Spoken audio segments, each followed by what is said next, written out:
Guys, welcome to Goodwill Education. That is one stop destination for your English. और guys, आशा करता हूँ आप सारे के सारे मज़े में हो, सारे के सारे स्वस्थ हो और कहीं ना कहीं सेफ हो अपनी फैमिली के साथ। तो गाइज आज हमारा पार्ट 1 हम करने वाले हैं द थर्ड लेवल का। मैंने ये सोचा था कि मैं थर्ड लेवल जो चैप्टर है इसको एक ही पार्ट में पूरा का पूरा एक ही बार में मैं कंप्लीट कर दूं, लेकिन मैंने फिर ये सोचा कि ये चैप्टर जो है ना वो थोड़ा सा घुमा हुआ है और अगर मैं इस चैप्टर को एक ही बारी में करा देता हूं तो शायद कई सारे स्टूडेंट्स हो सकते हैं जिनको थोड़ी बहुत दिक्कत हो सकती है। तो इसीलिए मैंने डिसाइड किया है कि मैं इसे 2 पार्ट्स में डिवाइड करके समझाऊंगा ताकि और अच्छे तरीके से इफेक्टिव तरीके से आप लोगों को सारी की सारी चीज़ें समझ में आ जाएं। तो गाइज बहुत ध्यान से सुनना एक एक बात को, क्योंकि कहीं ना कहीं ये चैप्टर जो है जैसा कि मैंने बताया थोड़ा सा घुमा हुआ है। थोड़ा सा क्या, कई बच्चों को लगता है बहुत ज़्यादा घुमा हुआ है। हालांकि चैप्टर बहुत लंबा नहीं है, बड़ा नहीं है, लेकिन इम्पॉर्टेंट है और जैसा कि मैंने कहा थोड़ा सा कंफ्यूजिंग है। तो आप ध्यान देना, अगर आप ध्यान दोगे तो आपको बिल्कुल भी कंफ्यूजिंग नहीं लगेगा और एक एक बात बहुत ही अच्छे तरीके से समझ में आ जाएगी। ठीक है भाई, आगे की तरफ बढ़ते हैं अब हम जल्दी से अपने चैप्टर की तरफ। तो दोस्तों जैसा कि आप देख सकते हो इस चैप्टर का नाम है द थर्ड लेवल, ठीक है, और इसके राइटर का नाम है जैक फिने। ठीक है, जो भी बच्चा बाद में इस वीडियो को YouTube पे देख रहा है दोस्तों, make sure you subscribe our channel and hit the bell icon as well so that you will come to know about the latest notification और the latest videos on our YouTube channel. ठीक है, अब देखो यहाँ पे writer का नाम क्या है, जैक फिने है। देखो ऑथर का डिस्क्रिप्शन यहाँ पे दे नहीं रखा। अब आप कहोगे कि सर क्या ऑथर के बारे में यहाँ पे भी हमारे लिए जानना ज़रूरी है? तो मैं आपको सिर्फ इतना कहना चाहूँगा कि भाई ऑथर के बारे में अगर आप जानते हो तो दैट। सारे बच्चों को वॉइस क्लियर है या नहीं है? First of all tell me, सारे बच्चों को। अगर किसी बच्चे को क्लियर नहीं है तो एक बार वो मीटिंग लीव करके फिर से ज्वाइन करे। ठीक है, शायद कोई प्रॉब्लम होगी आपके हैंड से। ओके, तो गाइज ये जो चैप्टर है इसके अंदर आपने देखा कि राइटर का नेम गिवन है, लेकिन ऑथर का जो डिस्क्रिप्शन है वो बिल्कुल भी यहाँ पे गिवन नहीं है ना। जबकि हम अब फ्लैमिंगो जब पढ़ रहे थे तो हमने देखा था फ्लैमिंगो के अंदर कि हमारे को ऑथर का जो डिस्क्रिप्शन था वो भी गिवन था।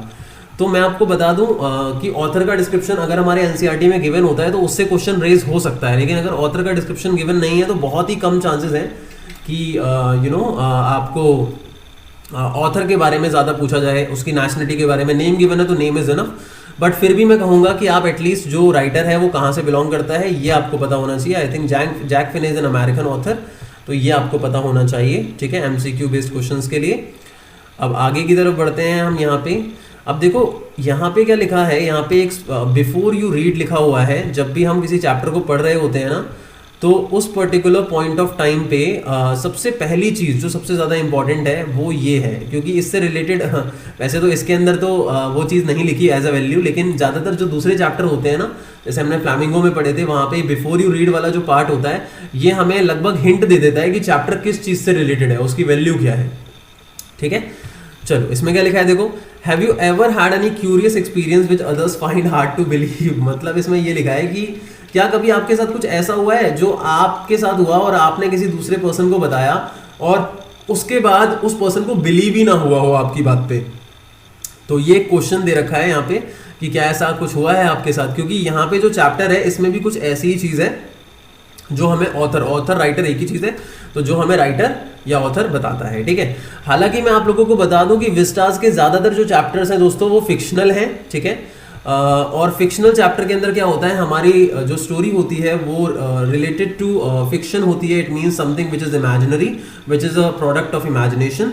तो आई होप आप इस चीज़ को समझ पा रहे होंगे। ठीक है, तो इसमें जो भी स्टोरी है वो फिक्शनल स्टोरी है। आप ये मत सोचना कि ये रियल स्टोरी होगी, क्योंकि यहाँ टाइम ट्रैवल की बात की जा रही है, तो ये एक फिक्शनल स्टोरी हम मान के चल रहे हैं। ठीक है, और फिक्शन ही है। ठीक है, हमें इसी पॉइंट ऑफ व्यू से आंसर्स को लिखना है। ठीक है, आगे की तरफ बढ़ते हैं। देखो अब देखो क्या लिखा हुआ है यहाँ पे, ध्यान से सुनना है एक बात। ठीक है, the presidents of the New York central and the New York and New Haven and Hartford railroads will swear on a stack of timetables that there are only 2। अब मैं थोड़ा सा इस चैप्टर का जो बैकग्राउंड है ना वो आपको क्लियर कर देता हूँ, जिससे आपको चैप्टर और अच्छे तरीके से क्लियर हो जाएगा, वरना आपको सही से क्लियर नहीं होगा। बेसिकली ये जो चैप्टर है दोस्तों ये एक रेलवे स्टेशन के बारे में है, जो कि ग्रैंड सेंट्रल रेलवे स्टेशन है जो न्यूयॉर्क के अंदर है, न्यूयॉर्क अमेरिका के अंदर है। ठीक है, तो भाई ये थर्ड लेवल क्या है, थर्ड लेवल बेसिकली उस ग्रैंड सेंट्रल रेलवे स्टेशन का एक लेवल है। ठीक है, जैसे अलग अलग लेवल्स होते हैं, वी कैन से, मैं अगर कॉमन लैंग्वेज में बोलूँ, जैसे ग्राउंड फ्लोर है, अपर ग्राउंड फ्लोर है, ठीक है, अंडरग्राउंड है, तो इस तरीके से यहाँ पे लेवल मान लेते हैं हम। जैसे जो ट्रेन्स हैं उनका एक लेवल 1 और एक लेवल 2, लेवल 2 जो है वो नीचे की तरफ है और जो लेवल 1 है वो ऊपर है। लेकिन यहाँ लेवल 1 या लेवल 2 नहीं लिखा हुआ, यहाँ पे लिखा हुआ है द थर्ड लेवल। तो जो न्यूयॉर्क का ये ग्रैंड सेंट्रल रेलवे स्टेशन है, यहाँ पे वैसे तो 2 लेवल्स ही हैं, रियलिटी में देखा जाए तो यहाँ 2 लेवल्स हैं ट्रेन्स के। लेकिन जो चार्ली है, मतलब इस चैप्टर का जो नरेटर है, देखो राइटर का नाम तो जैक फिने है, लेकिन जो चैप्टर का नरेटर है, नरेटर का मतलब होता है वो पर्सन जो स्टोरी को नरेट कर रहा है। तो कई बार नरेटर क्या होता है, राइटर ही होता है खुद, लेकिन कई बार क्या होता है, राइटर खुद स्टोरी को नरेट नहीं करता। जब फिक्शनल होती है स्टोरी तो वहाँ राइटर तो भाई रियलिटी में एग्जिस्ट नहीं करता ना, क्योंकि वो फिक्शनल है स्टोरी, तो वो किसी नरेटर की हेल्प ले लेता है। तो यहाँ पे इस चैप्टर के अंदर जो नरेटर है उसका नाम क्या है, चार्ली। समझ में आया? ठीक है। अब ये जो चार्ली है उसके बेसिस पे हम बात कर रहे हैं थर्ड लेवल की, कि भाई ग्रैंड सेंट्रल रेलवे स्टेशन, जहां पूरी दुनिया को ये लगता है कि 2 ही लेवल्स हैं ट्रेन के, वहां पे चार्ली का ये मानना है कि 2 लेवल्स नहीं है बल्कि 3 लेवल्स हैं। अब हो सकता है कि चार्ली के साथ कोई घटना घटी है, कोई ऐसा एक्सपीरियंस हुआ है जिसकी वजह से उसे ऐसा लगता है कि वहां पे 2 लेवल्स नहीं है बल्कि 3 लेवल्स हैं। तो इसी के बारे में और इसी से रिलेटेड सारी की सारी चीजें हमारे को आज जाननी है। तो आई होप गाइज आपको यहां तक मेरी सारी की सारी बातें समझ में आ रही होंगी। अब इससे आगे हम बढ़ते हैं और पूरे चैप्टर को एकदम पानी की तरह क्लियर करने वाला हूं मैं, ठीक है? बहुत ध्यान से सुनना। मुझे लगता है कुछ बच्चों ने चैप्टर पढ़ा होगा, उनको समझ नहीं आया होगा, लेकिन अब समझ में आ जाएगा, डोंट वरी। देखो अब क्या लिखा है, the presidents of the New York Central. अब ये देखो, ये जो जगह है ना यहाँ पे, जो जिनका नाम लिखा हुआ है, ये जैसे New York central and the New York, New Haven and Hartford rail roads, ये प्लेसेस के नेम है अमेरिका में जाओ ज्यादातर रेल रोड्स हैं। मतलब ये ऐसे रास्ते हैं, ये ऐसी प्लेसेस है जहां से रेलवे का रूट है, ठीक है? तो आई होप आप लोगों को समझ में आ रहा होगा ये पॉइंट और अच्छे तरीके से क्लियर होगा, ठीक है? अब आगे की तरफ बढ़ते हैं। तो ये प्लेसेस मैंने आपको बता दिया, New York Central, New York, New Haven and Hartford rail roads, ये रेलवे रोड्स हैं अमेरिका के अंदर, ठीक है? अब प्रेसिडेंट्स का मतलब ये हुआ कि ये जो रेलवे रोड्स हैं या जो प्लेसेस हैं, यहाँ के जो प्रेसिडेंट्स हैं, तो होता क्या है कि अलग अलग प्रेसिडेंट हैं वहाँ के, जो रेलवे रोड्स हैं या जो रेलवे रूट्स हैं वहाँ के जो अलग अलग प्रेसिडेंट्स हैं, वो सारे के सारे लोग जो हैं, वो सारे के सारे जो लोग हैं, will swear on a stack of time tables. मैं आप लोगों को बता दूं, ये जो यहाँ पे लाइन लिखी है ना, swear on a stack of time tables, ये एक तरीके का इडियम है, ठीक है? जिसको यूज किया जाता है। वैसे अगर हम देखें तो हिंदी में भी हमारे पास कुछ ऐसा ही है। जैसे कोर्ट में अगर कोई बंदा कोई अपना बयान देता है तो वहां पे वो कहता है ना, गीता पे हाथ रखकर मैं कसम खाता हूं।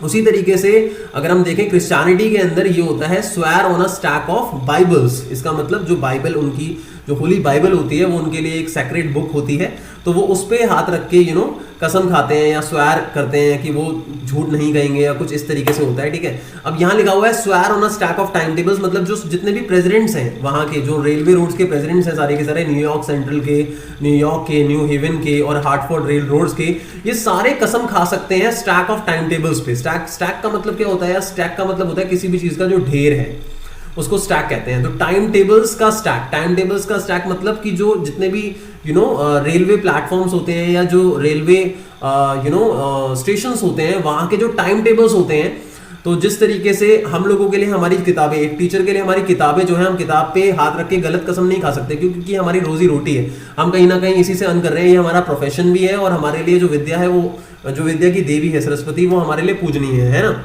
इसी तरीके से जो वहां के प्रेसिडेंट्स हैं भाई, वो लोग उसी प्रोफेशन से रिलेटेड है। रेलवे रोड्स जो हैं वहां से वो कहीं ना कहीं अर्न करते हैं, तो उनके लिए ये जो है ना स्टैक ऑफ टाइम टेबल्स, मतलब जो टाइम टेबल्स का ढेर है, वो उनके लिए बहुत ही ज्यादा पूजनीय है। और उस पे कसम जब वो खाएंगे तो वो गलत कसम नहीं खा सकते कभी भी, वो कभी भी झूठ नहीं बोल सकते। तो इसीलिए लिखा हुआ है कि भाई जो प्रेसिडेंट्स हैं जितने भी, न्यूयॉर्क सेंट्रल रेलवे रोड के, न्यूयॉर्क के, न्यू हेवन के, हार्टफोर्ड रेल रोड्स के, ये सारे के सारे कसम खा सकते हैं टाइम टेबल्स के स्टैक पे हाथ रखे कि देयर आर ओनली 2। तो 2 का मतलब क्या कि भाई जो ग्रैंड सेंट्रल रेलवे स्टेशन है वहां पे खाली 2 लेवल्स हैं। ये सारे लोग क्या कहेंगे कि वहां पे क्या है, खाली 2 रोड्स हैं, 2 रोड्स बोल रहा हूं, 2 लेवल्स हैं। लेकिन जो चार्ली है, जो हमारे चैप्टर का हीरो है, इट मींस जो नरेटर है, यहाँ पे जो नरेटर को हिंदी में सूत्रधार कहते हैं, जो सूत्रधार है, गुड इवनिंग मृदुल, तो वो ये कहता है कि भाई वहां पे 3 लेवल्स हैं, वहां 2 लेवल्स नहीं है बल्कि वहां 3 लेवल्स हैं, जितने भी लोग हैं वो कह रहे हैं 2 लेवल्स हैं, लेकिन चार्ली क्या कह रहा है वहां 3 लेवल्स हैं। अब वो ऐसा क्यों कह रहा है ये हम चैप्टर के अंदर आगे पढ़ेंगे, जैसे जैसे चैप्टर आगे बढ़ेगा आगे। बट आई से देयर आर 3, देखो लिखा है ना आई। अब यहाँ आई कौन है, ये आई जो है दोस्तों ये नरेटर है हमारा, ठीक है, चार्ली, इसको चार्ली के नाम से हम जानते हैं, ठीक है। तो जो नरेटर है वो कहता है भाई 3 हैं, वहां 3 लेवल्स हैं, because I have been on the 3rd level on Grand Central railway station, मतलब कि वो वहां पे गया है, वो वहां उस 3rd लेवल पे गया है।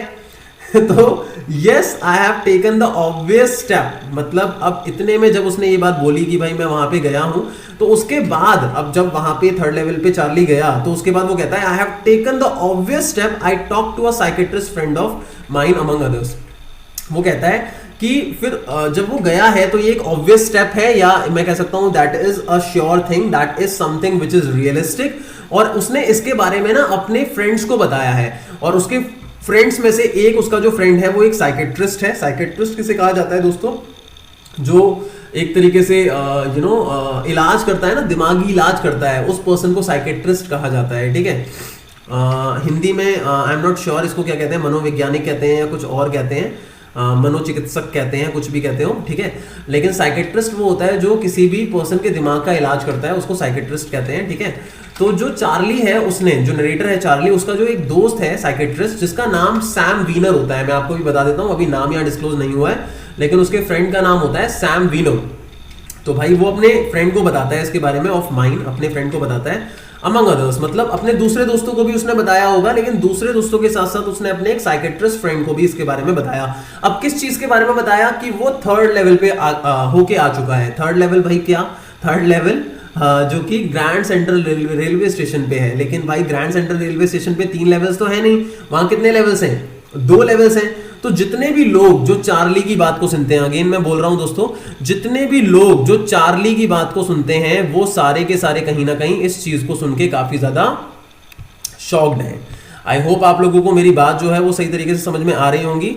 Why he said that he had taken the obvious step, obvious step. अब देखो यहाँ पे जो लाइन आई है, yes I have taken the obvious step, तो इसका जो मतलब है, ये जो लाइन है वो इसलिए बोल रहा है, कहीं ना कहीं ये स्टेटमेंट जो है वो इसलिए आती है क्योंकि यार that is something which is hard to be believed, जो बहुत ही ज्यादा मुश्किल है किसी चीज को बिलीव करना, है ना। तो ये एक सबसे बड़ा रीजन है। वो कह रहा है कि आई have taken the obvious step, भाई मेरे लिए ये जो स्टेप है वो एक ऑब्वियस स्टेप था, मेरा वहां पे जो जाना था वो एक ऑब्वियस स्टेप है, that is something sure. Step का मतलब समझ रहे हो ना, when he moves to that place, that is step, ठीक है। so I have taken the obvious step, मतलब मैं वहां चला हूं, मैं वहां पे गया हूं, I have been there। तो वो इस चीज के बारे में यहाँ बता रहा है। और उसके आगे देखो क्या लिखा है कि भाई मैंने इसके बारे में अपने एक साइकेट्रिस्ट फ्रेंड से भी बात करी है, दूसरे लोगों के साथ साथ, अपने दूसरे फ्रेंड्स के साथ। अब उसने अपने साइकेट्रिस्ट फ्रेंड को क्या बताया भाई, जो बच्चे यहाँ पे लेट आए हैं यार, आई होप आप लोगों को चैप्टर समझ आ जाए, मैंने कुछ बैकग्राउंड दे दिया है ऑलरेडी, लेकिन आप कंटिन्यू कर सकते हो क्लास आगे। I told him about the 3rd level at Grand Central Station। दोस्तों अब देखो क्या लिखा है कि यहाँ पे उसने अपने साइकेट्रिस्ट फ्रेंड, उसका नाम है वो है सैम वीनर, उसको बताया कि भाई मैं 3rd लेवल पे गया हूँ ग्रैंड सेंट्रल स्टेशन के। ये जो ग्रैंड सेंट्रल रेलवे स्टेशन है, मैं अगेन बता देता हूँ, न्यूयॉर्क का एक रेलवे स्टेशन है जहां पे खाली 2 लेवल्स हैं, लेकिन चार्ली कहता है अपने फ्रेंड को, सैम वीनर को, जो कि एक साइकेट्रिस्ट है, मनोचिकित्सक है, ठीक है, जो दिमाग का इलाज करता है, कि भाई मैं 3rd लेवल पे गया हूँ ग्रैंड सेंट्रल स्टेशन के। तो ऑब्वियस सी बात है, मैं अगेन बता देता हूं लेवल क्या है, मैं ऑलरेडी बता चुका हूं। वैसे एक रेलवे स्टेशन जो होता है, उस रेलवे स्टेशन पे दे आर डिफरेंट लेवल्स, जहां पे अलग अलग सेट ऑफ ट्रेन्स निकलती हैं। अगर मैं बेसिक और कॉमन लैंग्वेज में बताऊं तो यहाँ पे हम ground floor, upper ground floor, underground, इस तरीके से इसको समझ सकते हैं। तो दे आर लेवल्स, ठीक है। I hope you have understood.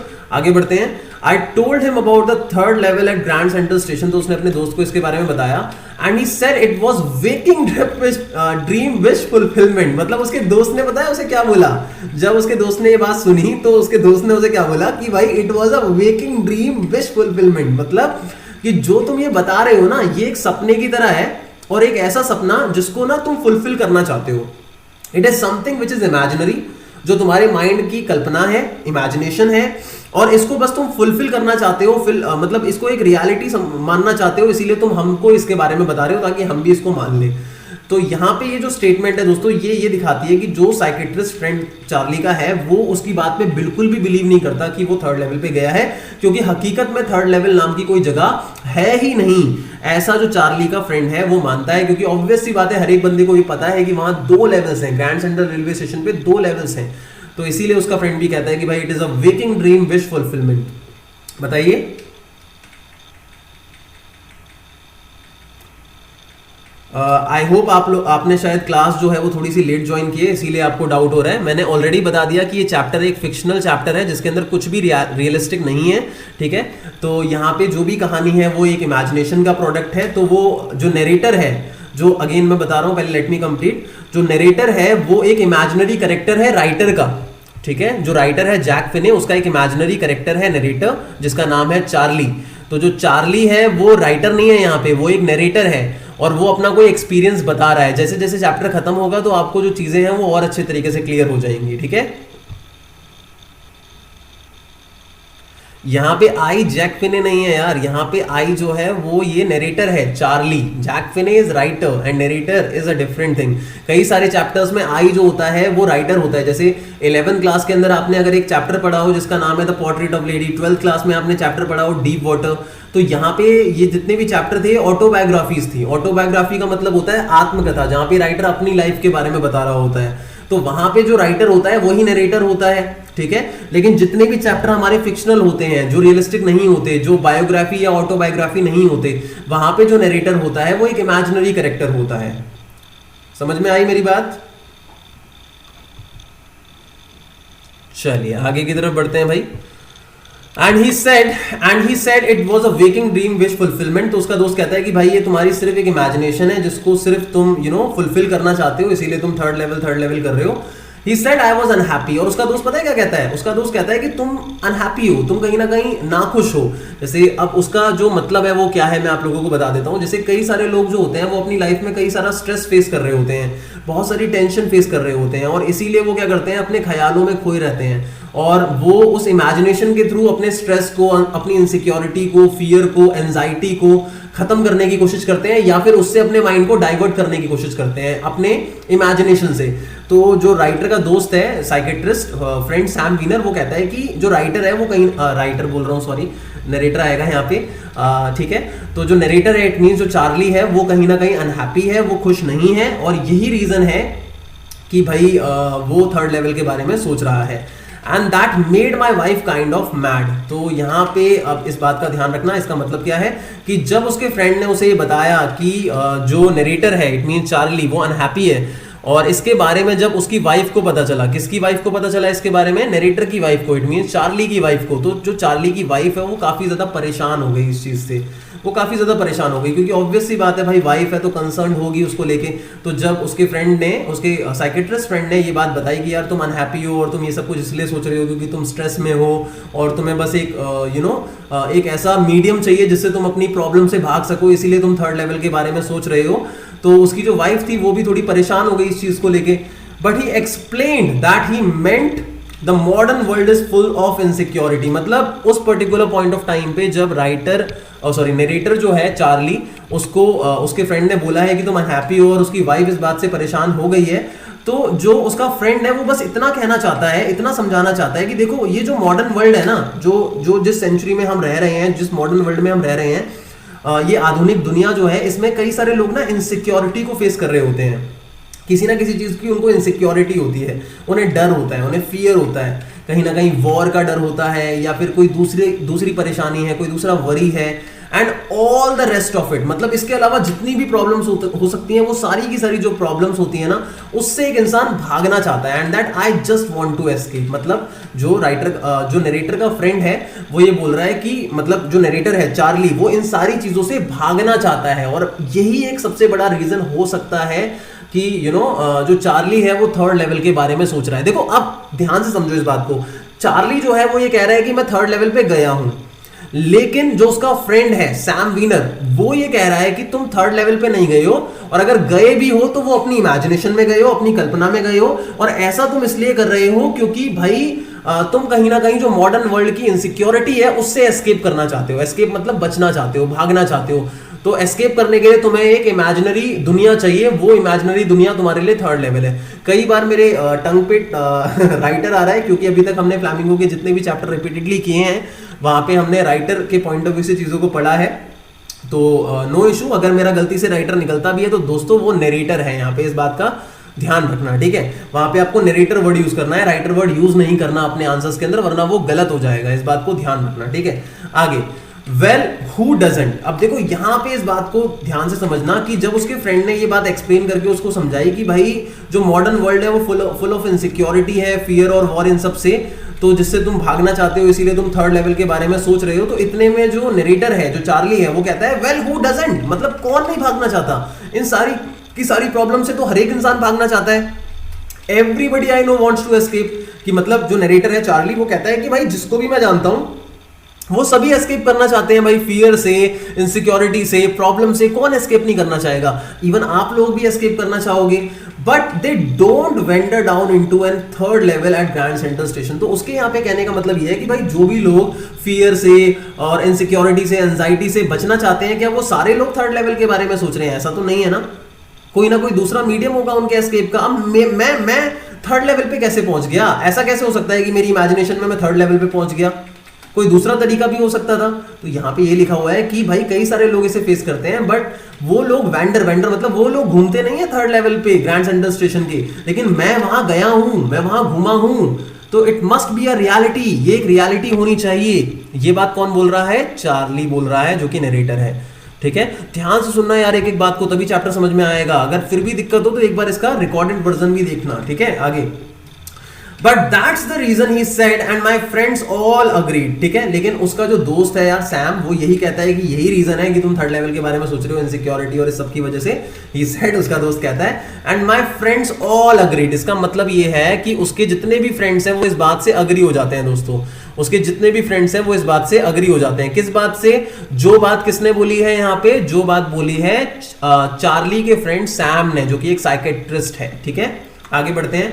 Everything points to it, मतलब उसका जो दोस्त है वो कहता है कि यार जो भी तुम बता रहे हो ना, जितनी भी चीजें हो रही हैं तुम्हारे साथ, जो भी तुम बता रहे हो, ये सब कुछ इसी तरफ इशारा कर रहा है कि ये एक इमेजिनरी प्लेस है। क्योंकि यार ऑब्वियस सी बात है, देखो तुम किसी ऐसी चीज के बारे में किसी भी व्यक्ति को बताओगे जो तुमने खुद एक्सपीरियंस नहीं की है और अनबिलीवेबल लगे, तो कौन उस पर बिलीव करेगा? मैं तुम्हें बोलूं कि कल मैं टाइम ट्रैवल करके 1980 में होके आया हूं, तो तुम क्या मेरी बात पे बिलीव कर लोगे? तुम सोचोगे कि सर तो बस मजाक कर रहे हैं, ना। और ऑब्वियस सी बात है, मैं मजाक कर ही रहा हूं, ठीक है। मैं टाइम ट्रैवल करके नहीं आया, लेकिन अगर मैं सीरियस होकर बोलूं नहीं मैं गया हूं, नहीं मैं गया हूं, तो भी तो आप बिलीव नहीं करोगे ना। तो यही बात यहां पे हो रही है। आगे बढ़ते हैं। दे क्लेम्ड, ठीक है, यहीं पे लिखा हुआ है कि भाई एवरीथिंग पॉइंट्स टू इट, मतलब जितनी भी बातें तुम बोल रहे हो वो ये सब इसी चीज की तरफ इशारा कर रही है कि ये सब कुछ इमेजिनरी है। दे क्लेम्ड मतलब यहां दे कौन है? चार्ली के जो फ्रेंड्स हैं वो हैं। आगे बढ़ते हैं। माई स्टैम्प कलेक्टिंग, अब देखो ये एक नई चीज यहां पे आई है। तो यहां पे क्या बोला जा रहा है? माई स्टैम्प कलेक्टिंग फॉर एग्जाम्पल। देखो अब उसका जो दोस्त है ना सैम, वो प्रूव करता है इस बात को ये कह के कि भाई तुम जो स्टैम्प कलेक्शन करते हो ना, स्टैम्प कलेक्शन का मतलब होता है कि बेसिकली जो पोस्टल कवर्स होते हैं आपके, जब आप किसी को लेटर लिखते हो तो वहां पे जो वो गवर्नमेंट होती है, जो गवर्नमेंट है, जैसे हमारी इंडिया की गवर्नमेंट है या यहाँ पे जो यूएस गवर्नमेंट है, वो स्टैम्प्स इशू करती है पोस्टल कवर्स के लिए। पोस्टल कवर्स मतलब जो लेटर के कवर्स होते हैं, एनवलप्स होते हैं, उनकी बात यहाँ पे की जा रही है, ठीक है। उसको मैं आगे जाके और एक्सप्लेन करूंगा, ओके। तो भाई जो स्टैम्प्स होती हैं, कई लोग बहुत ज्यादा ऑब्सेस्ड होते हैं, काफी ज्यादा वो सीरियस होते हैं स्टैम्प कलेक्शन को लेकर, और जितनी भी गवर्नमेंट स्टैम्प्स इशू करती है उन सबको कलेक्ट करने का काम उनका होता है। आई डोंट नो आप में से किसी की भी क्या पता हॉबी हो स्टैम्प कलेक्शन या कोई दूसरी चीज की कलेक्शन, ठीक है, न्यूज़पेपर कटिंग्स की कलेक्शन या कुछ होता है, कई लोगों का होता है। तो यार उसका जो फ्रेंड है वो कहता है कि तुम्हारी जो स्टैम्प कलेक्शन की हॉबी है ना, ये स्टैम्प कलेक्शन की हॉबी भी तुम्हारी इसीलिए है जो तुमने डेवलप कर रखी है, क्योंकि तुम कहीं ना कहीं जो रियल वर्ल्ड है उसे एस्केप करना चाहते हो। क्योंकि कई सारे लोग जो हॉबी डेवलप करते हैं ना, उसका रीजन यही होता है, क्योंकि वो लोग जो रियल वर्ल्ड है उसको फेस नहीं कर पाते, तो वो अपने माइंड को थोड़ा सा काम रखने के लिए, कंफर्ट जोन में रखने के लिए क्या करते हैं, नई नई हॉबीज को डेवलप कर लेते हैं। कहता है माई stamp collecting for example that's a temporary refugee from the reality. मतलब उसका दोस्त कहता है कि भाई तुम्हारी जो ये हॉबी है ये टेम्पररी मतलब हमेशा के लिए नहीं, लेकिन रिफ्यूजी मतलब एक ऐसा प्लेस या एक ऐसी चीज है जो तुम्हें सेफ रखती है, जो तुम्हें बचाती है किससे? रियलिटी से। और रियलिटी क्या है? रियलिटी बहुत ज्यादा बिटर है, बहुत ज्यादा हार्श है, ठीक है। आई होप आप लोगों को यहां तक सारा का सारा पॉइंट यार समझ में आ रहा होगा। I am trying my best कि आप लोगों को समझ में आए, और आई होप प्रियांक मित्तल आपको भी समझ आ रहा होगा। आप यहाँ पे एक तरीके से डेमो ले रहे हो, तो that is a good thing, but समझने की कोशिश करो, ठीक है, ओके। आगे बढ़ते हैं। Well may be but my grandfather didn't need any refugee from reality. अब देखो जब उसका फ्रेंड उसको बोलता है कुछ, तो देखो यहाँ पे उसके फ्रेंड के बोलने के बाद जो चार्ली है दोस्तों, वो कहीं ना कहीं अपने हैंड को जस्टिफाई करता है, मतलब अपनी साइड को जस्टिफाई करता है। वो कहता है कि यार अच्छा तुम्हें ये लगता है कि मैं स्टैम्प कलेक्शन करता हूं तो ये एक टेम्पररी रिफ्यूजी है रियलिटी से, वो अपने दोस्तों को बोलता है ना। तो इतने में वो कहता है कि well but my grandfather didn't need any refugee from reality, कि मेरे ग्रैंडफादर तो एक ऐसे समय में पैदा हुए थे जिस समय में कहीं पे वॉर नहीं था, कहीं पे स्ट्रेस नहीं था, कहीं पे एंजाइटी नहीं थी। जितने भी लोग थे वो अपनी लाइफ जो थी वो नाइस जीते थे, बहुत अच्छे तरीके से, प्रीटी नाइस जीते थे, पीसफुल लाइफ थी उनकी। पीसफुल का मतलब होता है बहुत ही ज्यादा शांतिमय उनकी लाइफ थी इन इस डे, अपने दिन के अंदर। तो उस टाइम पे वो स्टैम्प कलेक्शन करते थे, तो क्या वो भी स्ट्रेस को फेस कर रहे थे, क्या वो भी एंजाइटी को फेस कर रहे थे? वो क्यों करते थे स्टैम्प कलेक्शन? तो यहाँ पे जो चार्ली है यार वो अपने पॉइंट को जस्टिफाई कर रहा है कि देखो अगर कोई स्टैम्प कलेक्शन कर रहा है या कोई दूसरी हॉबी डेवलप कर रहा है, इसका मतलब ये नहीं है कि वो रियलिटी से एस्केप करने की कोशिश कर रहा है, ऐसा बिल्कुल भी नहीं है। क्योंकि मेरे ग्रैंडफादर जो हैं वो भी स्टैम्प कलेक्शन करते थे और वो कहीं ना कहीं जो अपनी प्रॉब्लम्स हैं वो उनसे बचते नहीं थे, क्योंकि उस टाइम पे प्रॉब्लम्स हुआ ही नहीं करती थी। उस टाइम पे सारे लोग अपनी लाइफ पीसफुली जीते थे। फ्रॉम ऑल आई हियर, मतलब जो चार्ली है वो कहता है कि जो भी मैंने उनसे सुना है या जो भी मैं उस समय के बारे में सुनता हूं उससे मुझे इतना ही पता है कि उनकी लाइफ बहुत ज्यादा पीसफुल थी। And he started my collection, मतलब जो मैंने कलेक्शन करना स्टार्ट किया है वो उन्हीं की वजह से स्टार्ट किया था, उन्हीं की वजह से उन्होंने शायद मुझे इंस्पायर किया, यही हो सकता है इसका मीनिंग। और it is a nice collection too. अब यहाँ पे ध्यान रखना, यहाँ पे कई बच्चे कंफ्यूज हो जाएंगे कि चार्ली अपनी कलेक्शन की बात कर रहा है, लेकिन वो अपनी कलेक्शन की बात नहीं कर रहा है, यहाँ पे वो अपने ग्रैंडफादर की कलेक्शन की बात कर रहा है। It is a nice collection too, मतलब उनके ग्रैंडफादर की कलेक्शन जो है वो चार्ली के पास है। उसके ग्रैंडफादर अब शायद इस दुनिया में नहीं है और उसके ग्रैंडफादर की जो कलेक्शन है वो चार्ली के पास है। ठीक है, किसकी कलेक्शन भाई? स्टैम्प्स की जो कलेक्शन है, पोस्टल कवर्स की जो कलेक्शन है वो। तो वो कहता है कि भाई मेरे ग्रैंडफादर की कलेक्शन भी बहुत अच्छी है। अब देखो आगे क्या लिखा हुआ है, blocks of four. Blocks of four क्या है यहाँ पे? जैसे जो स्टैम्प होती है ना, वो बेसिकली 4 स्टैम्प्स जो होती हैं वो एक साथ आती हैं एक ब्लॉक के अंदर, जिसमें से कोई पर्सन एक एक स्टैम्प जो है अलग अलग तरह की कलेक्ट करता है और कई लोग जो है वो 4 जो एक साथ आती हैं उनको कलेक्ट करते हैं। ठीक है, एक साथ चिपकी हुई होती हैं वो स्टैम्प्स जो होती हैं, उसमें से निकाल के एक किसी पर्सन को दी जाती है। ठीक है, तो जो पे कर रहा होता है, जिसको पोस्टल कवर पे, एनवेलप पे उस स्टैम्प को लगाना होता है कहीं पे भेजने के लिए, तो वो क्या कहता है कि जो मेरे ग्रैंडफादर है उनकी कलेक्शन में ब्लॉक्स ऑफ 4, मतलब 4 स्टैम्प्स का जो ब्लॉक होता है वो है वहां पे, of practically every US issue. अब देखो यहां क्या लिखा हुआ है कि भाई यूएस गवर्नमेंट ने जितनी भी स्टैम्प्स इशू कर रखी है ना, प्रैक्टिकली वो सारी स्टैम्प्स वहां पे हैं। और फर्स्ट डे कवर्स, अब यहाँ फर्स्ट डे कवर्स मैं आप लोगों को बताऊंगा बाद में, लेकिन यार यहाँ पे पोस्टल कवर्स का मतलब क्या है? First day covers postal cover से ही रिलेटेड है और पोस्टल कवर का मतलब जो एनवेलप है उसको ही कहा जाता है। ठीक है, फर्स्ट डे कवर्स क्या होता है ये भी मैं आपको बता दूंगा आगे जाके, क्योंकि आगे जाके सैम का एक लेटर है उससे रिलेटेड मैं आप लोगों को फर्स्ट डे कवर समझाऊंगा। ठीक है, सेकंड पार्ट के अंदर आगे बढ़ते हैं। मतलब ये सारी की सारी चीजें उसके ग्रैंडफादर ने कलेक्ट की थी। आगे क्या लिखा है, प्रेसिडेंट रोजवेल्ट। प्रेसिडेंट रोजवेल्ट एक समय के अमेरिका के प्रेसिडेंट रहे हैं, तो उनके बारे में चार्ली कह रहा है कि भाई प्रेसिडेंट रोजवेल्ट जो है वो भी स्टैम्प्स कलेक्ट करते थे, तो क्या वो भी रियलिटी से एस्केप करने की कोशिश कर रहे थे उस टाइम पे?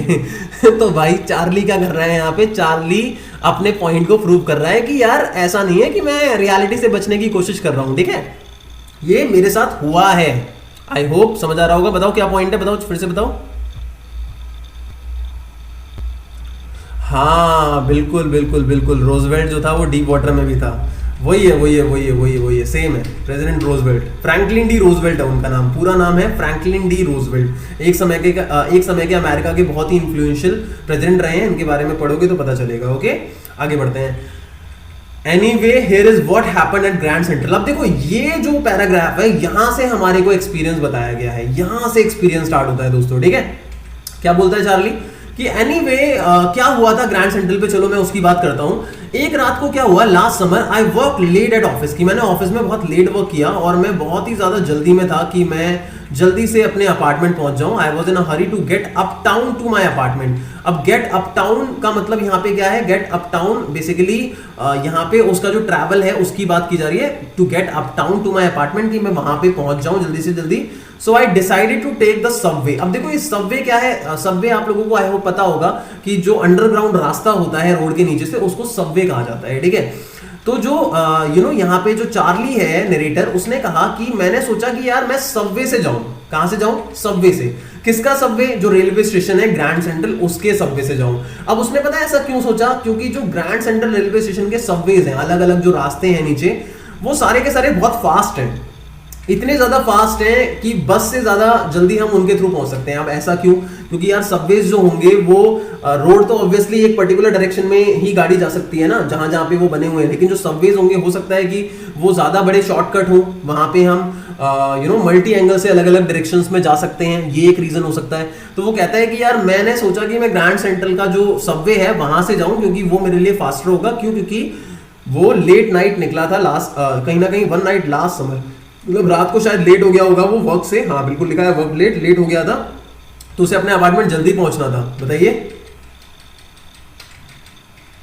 बिल्कुल बिल्कुल पैदल जाने की बात कर रहा है वो, यहाँ पे बस की जगह पैदल जाने की बात कर रहा है, क्योंकि सबवे से वो पैदल बहुत ज्यादा जल्दी पहुंच सकता है। ठीक है, उसका ये मानना है, क्योंकि ग्रैंड सेंट्रल स्टेशन के जितने भी सबवेज हैं वो शॉर्टकट्स हैं कई सारे रास्तों के लिए। आगे बढ़ते हैं। Now I don't know why this should have happened to me. अब देखो यहाँ ये जो चार्ली है वो कहता है कि मुझे नहीं पता कि ये मेरे साथ क्यों हुआ। आई डोंट नो कि मेरे साथ ये क्यों हुआ। I am just an ordinary guy, मतलब मैं तो एक बहुत ही आम सा इंसान हूं, नेम चार्ली, जिसका नाम चार्ली है, 31 ईयर्स। अब अपने बारे में बता रहा है कि मेरी उम्र 31 साल है। एंड उस वक्त जब वो गया था, ये जो सूट है यहाँ पे 10 गैबर्डिन सूट है। वैसे 10 गैबर्डिन सूट क्या होता है दोस्तों? जो घुटने तक आता है उसको कहते हैं 10 गैबर्डिन सूट। आपने शायद किसी डिटेक्टिव मूवी में देखा हो, आई होप। ठीक है, तो उसने एक 10 गैबर्डिन सूट पहना था, जैसे ये वाला है। हाँ, ये यहाँ पे दे रखा है ना, जैसे ये वाला, हाँ इस तरीके का। वैसे इसमें पिक्चर में नहीं दिखा रखा, लेकिन 10 गैबर्डिन सूट इस तरीके का होता है जो यहाँ पे दे रखा है। ठीक है, आगे बढ़ते हैं। तो वो कहता है कि मैंने एक 10 गैबर्डिन सूट पहना था। अब आगे, और मैंने एक स्ट्रॉ हैट पहनी थी। स्ट्रॉ एक मटेरियल होता है, उससे बनी हुई जो हैट है उसको स्ट्रॉ हैट बोला गया है, जो कि दोस्तों बेसिकली कर्व शेप की होती है। ठीक है, जैसे काउबॉयज वाली तो अलग होती है, लेकिन आप देखना स्ट्रॉ हैट इमेजेस पे डाल के, गूगल इमेजेस पे डाल के आपको पता चल जाएगा। एक तरीके से सर्कुलर होती है, थोड़ी कर्व होती है, और विद अ फैंसी बैंड का मतलब यहाँ पे होता है बेसिकली जो आपकी हैट होती है, स्ट्रॉ हैट, उस पे ऊपर की तरफ एक बैंड होता है। जैसे ये जो आपको दिख रहा है ना, यहाँ पे जो एरिया दिख रहा है इस जगह पे, ये यहाँ पे जो है ये बेसिकली उसका बैंड है, फैंसी बैंड। मतलब ये कैप के ऊपर की तरफ लिपटा हुआ होता है, अलग अलग कलर्स के अंदर हो सकता है। ये उस टाइम का फैशन होगा, इसीलिए इसके बारे में बताया गया है। ठीक है, आगे बढ़ते हैं। अब वो कहता है कि मैंने एक स्ट्रॉ हैट पहनी हुई थी, ठीक है, with a fancy band. I passed a dozen man, मतलब वो कहता है कि जब मैं वहां मतलब ग्रैंड सेंट्रल गया तो नीचे सबवे के लिए, तो वहां पे मैं कई सारे लोगों से पास होते हुए गुजरा, मतलब वहां से। I passed a dozen man, dozen man मतलब यहाँ पे तो वैसे डजन तो 12 होता है, लेकिन डजन मैन मतलब काफी सारे लोगों से वो पास हुआ होगा। who looked just like me, जो मेरी तरह ही लग रहे थे। And I wasn't trying to escape from anything। अब यहाँ वो जस्टिफाई कर रहा है कि यार मैं किसी चीज से बचने की कोशिश नहीं कर रहा था, मैं किसी चीज से डरा हुआ नहीं था, यहाँ पे वो ये बात बोल रहा है। आगे बढ़ते हैं। I just wanted to get home to Louisa my wife। वो कहता है कि यार मैं जल्दी से जल्दी अपनी वाइफ लुइजा के पास पहुंचना चाहता था। मे बी शायद वो परेशान होगी क्योंकि वो लेट हो गया है, तो जल्दी से जल्दी उसके पास पहुंचना चाहता होगा वो। I turned into Grand Central from Vanderbilt Avenue। अब ये Vanderbilt Avenue दोस्तों एक जगह का नाम है।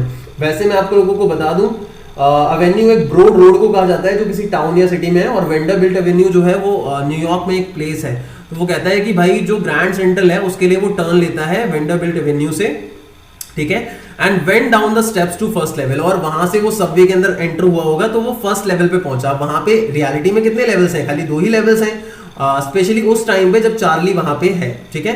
And went down the step to the first level, और वो फर्स्ट लेवल पे वहां पे पहुंच गया, ठीक है। आगे फर्स्ट लेवल मैंने आपको समझा दिया था।